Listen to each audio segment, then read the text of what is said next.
And not yet.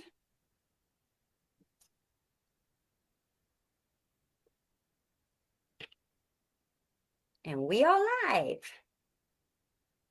Okay, so I have the honor of introducing Mariah tonight. Mariah was a speaker at the first Hush Festival. In fact, she was my very first person who ever signed up to speak. So you've got a very special space in my heart. Incredible woman, and achieved so much in her life. Mariah is an author.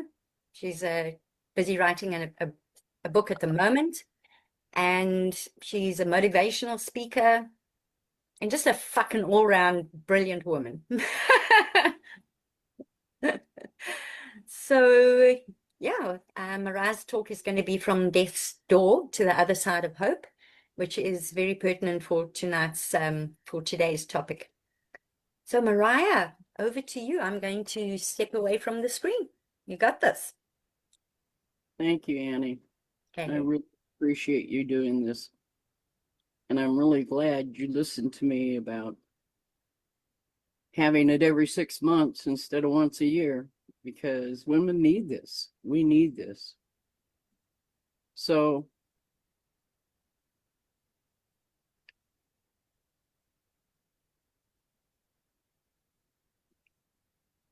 I spent 4 years in Alaska, and my wife died in my arms after we'd been together 35 years.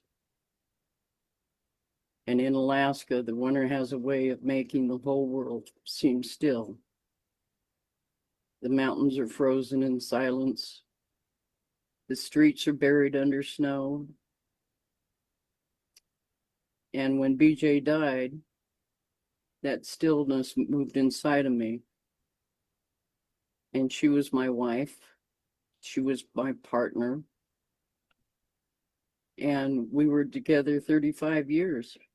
And she was the love of my life. And the day she died, I wanted to die too. I didn't know how to go on. I didn't know who I was without her, and I couldn't imagine a reason to even get out of bed. And about despair and suicide, this was kind of added at the last minute because I could remember the results, but I couldn't remember the story. It all started in my 30s. I'd been married for 7 years and the relationship was falling apart. And to my great shock, because I'm a very loyal and dedicated person to a relationship, I had an affair. And it was difficult. The relationship was falling apart. And I had this person that was very kind to me and was very attracted to me. And it came to a place that I had to ask her if she would go and stay out of town with some friends so I could figure out, was I going to stay in the marriage? Was I going to leave the marriage? What was I going to do? And Diane was gracious enough to do that for me, which really helped, gave me the space to figure out what I was doing. And every once in a while, she'd call on the phone. Now, this is a time there was no technology. You had to literally go out into a phone booth and put quarters in to make a phone call. So it was a few years ago. But one day she called me and left me a message that she was coming into town. And I was really excited I was going to be able to see her because I'd missed her. She was a very, very bubbly, kind woman. So I went to work that day, and when I got off work, my wife was there, which was very rare and shocked me. And she proceeded to tell me that Diane was on her way into town and that she was hit head on her motorcycle and killed instantly.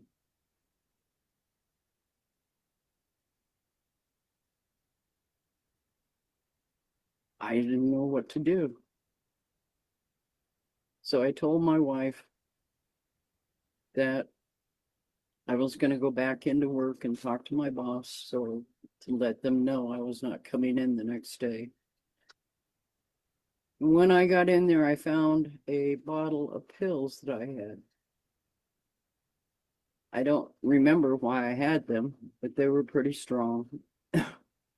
And I went in the bathroom, and without even a thought, I took the whole bottle. I went back out and got in the car with my wife and evidently immediately passed out. And she started slapping me. And at one point, she slapped me so hard, she kind of brought me around. And she knew I needed to go to the hospital. And I don't remember any of that. What I do remember is when I woke up, I could hear a sound. And it was a thump, thump, thump. And when I finally opened my eyes, I realized I was in the hospital and I was hooked up to a heart monitor. And the first thing I thought, and the first thing I felt through my entire body was, you can't even kill yourself and do it right. And that was my breaking point. I couldn't go any lower at that point. And it took me a while to convince the doctor not to lock me up. And I got out and I realized I would never do that to myself again. The shame was incredible. So it's something that I've carried all these years.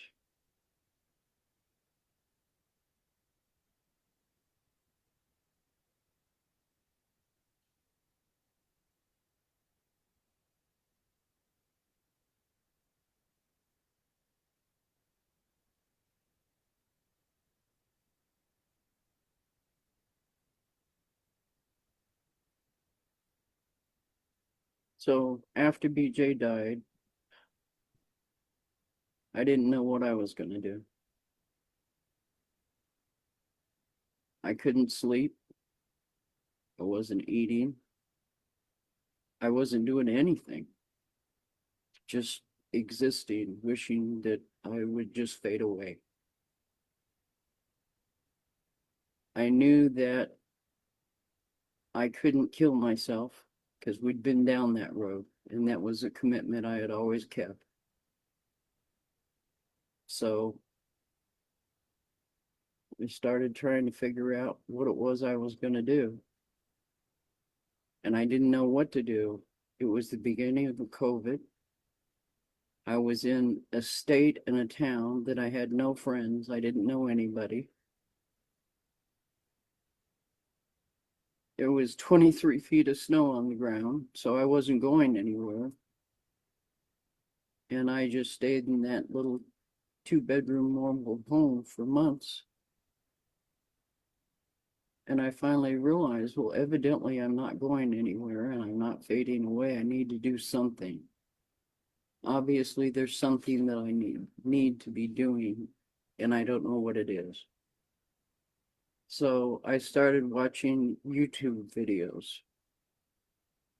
Anybody that had something inspiring that would give me a little hope and help me drag myself out of the hole that I was in. I watched Louise Hayes and Lisa Nichols, anything that would give me something to hang on to. And at one point, after a long period of time, I saw a Tony Robbins 5-day free workshop, and I thought, oh, that should be interesting. Maybe that will help me figure out what I'm supposed to be doing. So I did that. I took notes. I participated. And at the end, they had an offer, of course, to join for further work. And I wanted to do that, but the money was not there.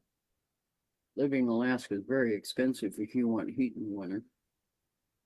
So I sent them a video that I did, my first video ever, and I read it like this the whole time. I never looked up, but I told them why I needed to do this and why I couldn't. Because I had no connection. I needed a connection somewhere. And I will tell you the results of that were out of 199,000 people in 140 countries. This one woman saw the video and made a comment on it.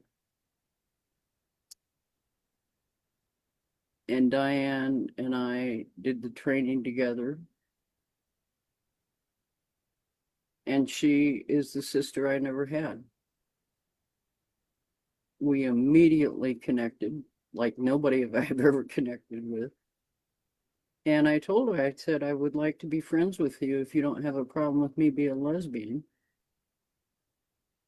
And she said, as long as you don't have a problem with me being straight. And that was it. That was the connection. And it's like we have been friends all our lives. And Diane and I were introduced to Lucy, who at 70 years old put a business together for women entrepreneurs over 60. And bless her heart, she was such a blessing to me. And this group helped me actually put a workshop together so that I could be a grief counselor. She had to teach me how to take the tape off of the camera. It took her 2 months for me to even show my face. And they would ask me a question and I just answer it, yes, no, and that would be it. So she really needed to bring me out. And Lucy was so supportive and teaching me how to be on camera and how to be confident. And she also is responsible for a lot of the good things in my life right now. She introduced me to Joanne. Joanne had a project of women.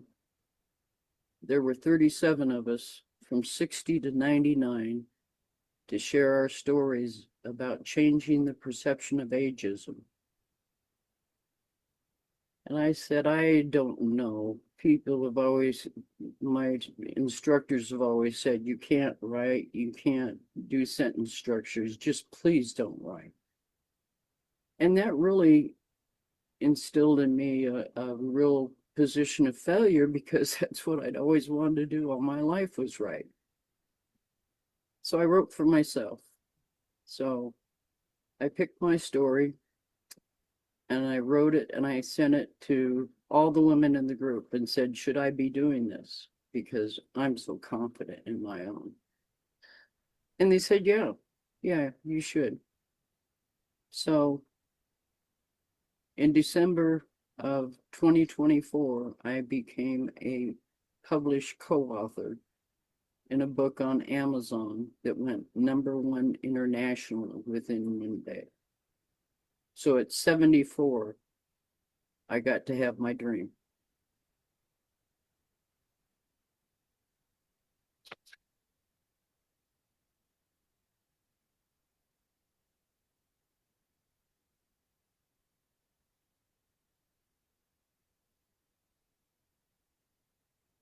So I've decided that I'm writing a memoir about my Alaska experience, and that's called When It Was Time to Go. And it's about the isolation and the grief and finding a way to start to move through that.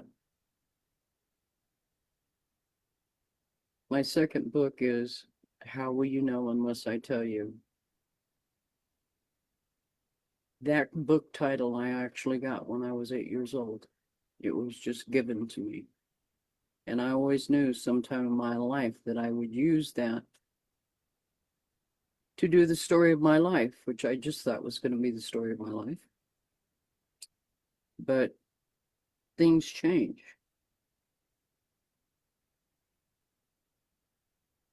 I think that a lot came up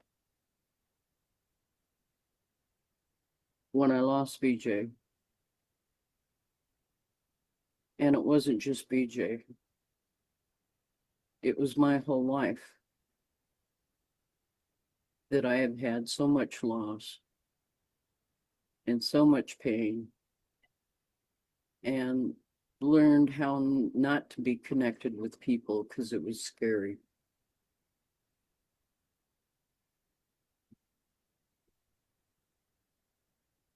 And this story is about the trauma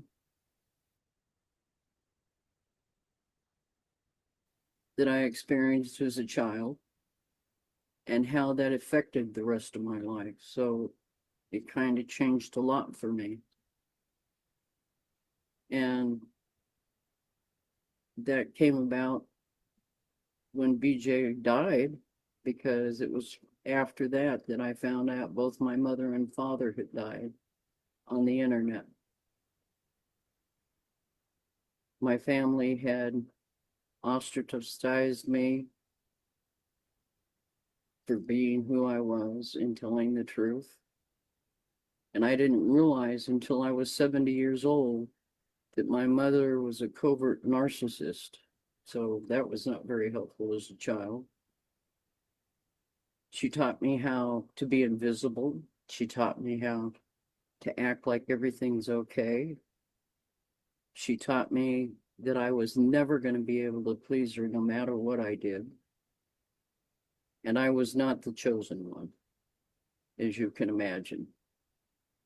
So my older brother died early, and he has a shrine in my parents' house when I was there last time, with his picture and candles and his medals. And I love my brother.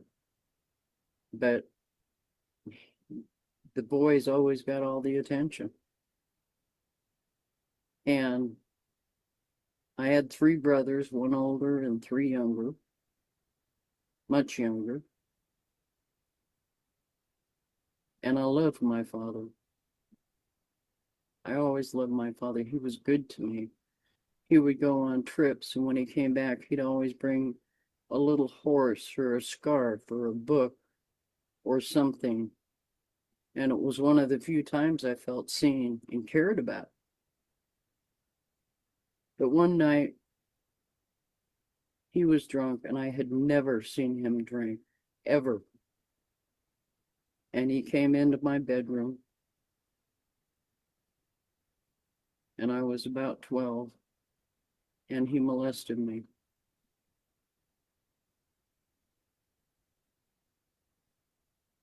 And it just broke my world in two.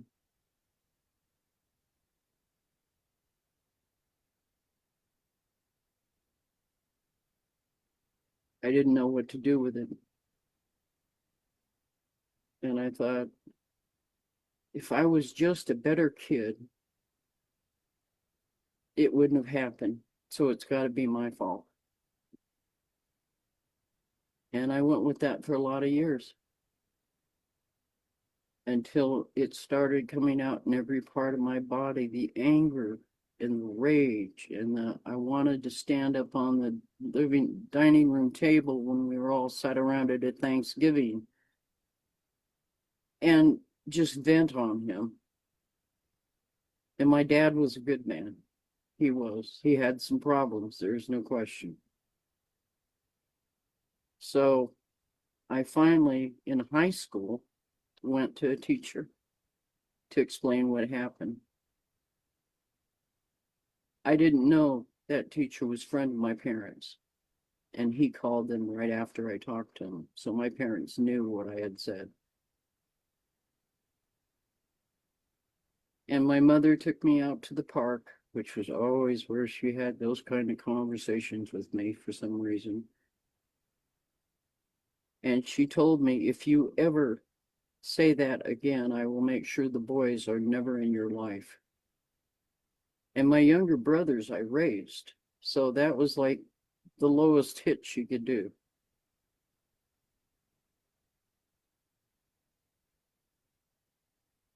But they didn't even notify me when my parents were gone, so that whole side of my life is like an open wound.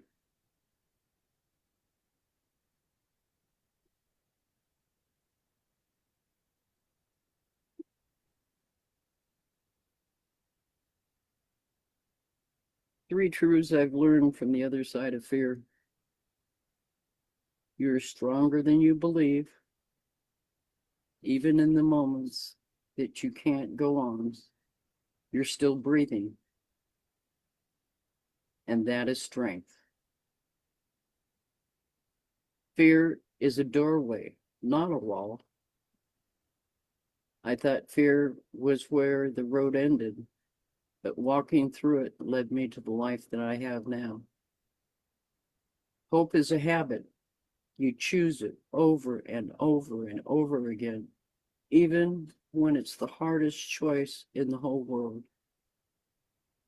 My two books, When It Was Time to Go, about my wife's death in Alaska, and How You Will Know, How Will You Know Unless I Tell You, about childhood trauma, are filled with the details, but the message is simple. No matter what you've been through, you are still here.